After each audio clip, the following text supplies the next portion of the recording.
महोदय, मैंने माननीय मंत्री जी से पूछा था, उसमें तारीख दिया हूं मैं। मंत्री जी ने जवाब दिया है कि 10 महीने के अंदर में 141 किसानों ने आत्महत्या किया है इस प्रदेश में। ये किसानों की सरकार है और किसानों की नीति बना रहे हैं। तो 141 किसानों ने आत्महत्या किया। मैंने उसमें पूछा उनके खिलाफ में क्या कार्रवाई की गई है, तो मंत्री जी ने जवाब दिया है कि 141 किसान में हमने बड़ी कार्रवाई की है, एक पटवारी को हमने निलंबित कर दिया। मंत्री जी, यही है ना जवाब में? तो एक पटवारी को निलंबित किया गया है। माननीय अध्यक्ष महोदय, इस प्रदेश में जो किसान है, और किसान को हम रीढ़ की हड्डी कहते हैं, आधार व्यवस्था हमारे किसान है, और किसान यहां पर आत्महत्या करे। आज पूरे प्रदेश में किसानों के सूद लेने वाला कोई नहीं है। जितने आत्महत्या हो रहे हैं उनके घर में जाने वाले कोई नहीं है, और ऊपर से उनके ऊपर कोई ना कोई आरोप लगा दिया जाता है। मैं माननीय मंत्री जी आपसे आग्रह करना चाहता हूं कि जो किसान आत्महत्या किए हैं उनके जो परिवार के लोग हैं उनको न्याय मिलनी चाहिए, और इसलिए उसमें एक तो जांच होनी चाहिए, और जांच के बाद में जो मुआवजा की राशि आप दे सकते हो, मुआवजा की राशि उनको प्रदान करनी चाहिए। यह मैं आपसे जानना चाहता हूं। अध्यक्ष जी, छत्तीसगढ़ वैसे भी किसानों का प्रदेश है। उस पूरे कार्यकाल में जितने लोगों ने आत्महत्या की, अब हम लोगों ने देखा था 2 साल पहले था, हम लोगों ने देखा था संख्या। अब ये 1 साल का माननीय नेता प्रतिपक्ष जी 141 पढ़ रहे हैं। पुराने 15 साल के कार्यकाल का पुराने 15 साल के कार्यकाल का हम लोग कुरुद भी गए थे। ये एक राजनीति करने का विषय नहीं है, और किसानों की आत्महत्या में दुर्भाग्य है कि भारतीय जनता पार्टी राजनीति करना चाहती है।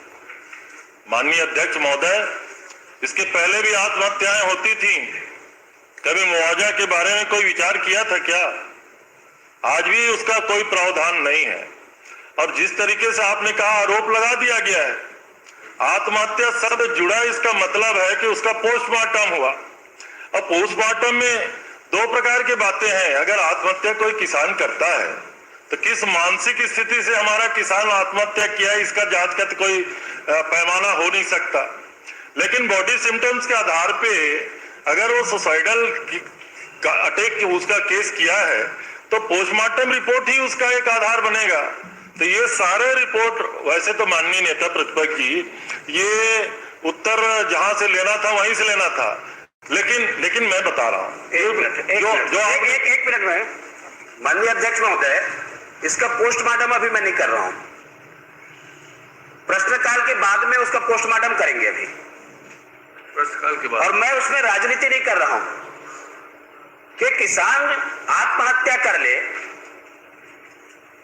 जाके उनके परिवार से मिल ले, 2 शब्द उनको बोल दे। ये भी समय आपके पास में नहीं है, आपके साथियों के पास में नहीं है। और यदि मैंने प्रश्न लगाया तो मैं उसमें राजनीति कर रहा हूं कि भारत लोग राजनीति कर रहे हैं। हम लोगों ने आप लोग को भी देखा है, नहीं हम लोग ने देखा है कि आप लोग क्या करते थे, लेकिन इसमें अलग अलग कारण से मरे हैं किसान, और उन्होंने कारण बताया, उसके परिवार के लोग बताए। मैं उसमें केवल ये बोल रहा हूं कि सहानुभूतिपूर्वक विचार करके यदि उस परिवार को कुछ दिया जा सकता है तो उसके ऊपर रास्ता निकालनी चाहिए, और आने वाले समय में प्रदेश किसान आत्महत्या न करे। यहां उसके लिए हम क्या कर सकते हैं, सरकार की तरफ से, अन्य मंत्रियों की ओर से उस दिशा में कार्रवाई होनी चाहिए। माननीय अध्यक्ष महोदय, किसानों का आत्महत्या के मामले बात हो रही है। आप गए, अच्छी बात है, सांत्वना दिए, बहुत अच्छी बात है। धनेन्द्र साहू जी बैठे हैं, उसमें तत्कालीन प्रदेश अध्यक्ष थे। आपके चंद्रशेखर साहू जी मंत्री थे, कृषि मंत्री थे। उसी गांव में एक नवयुवक ने आत्महत्या के लिए सुसाइड नोट लिखा, चंद्रशेखर साहू जी के गांव। अरे सुनो तो भाई, आप गए ना, आप गए, अरे सुनो रे, सुनो तो भाई, सुनो तो कि मर गए, मरने अरे के मेरी बाद बात- मृतक के ऊपर आरोप लगाए, यही दुर्भाग्यजनक की स्थिति है। मैंने अध्यक्ष जी से अनुमति वो कटिंग है मेरी।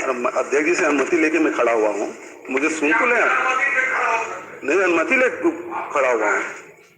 धनीश साहू जी वहां गए थे और उसके बाद आप लोग फोटो सेशन करने गए वहां। हम लोग जब चंद्रशेखर साहू के गांव गए थे तो FIR हुआ, हर महीने हम लोग जाग पेशी में खड़ा होते थे। आप लोग तो जो सांत्वना व्यक्त करने वाले लोग हैं उसके खिलाफ भी FIR आपराधिक प्रकरण आपने दर्ज करवाया था। तो ये आपकी मानसिकता रही है।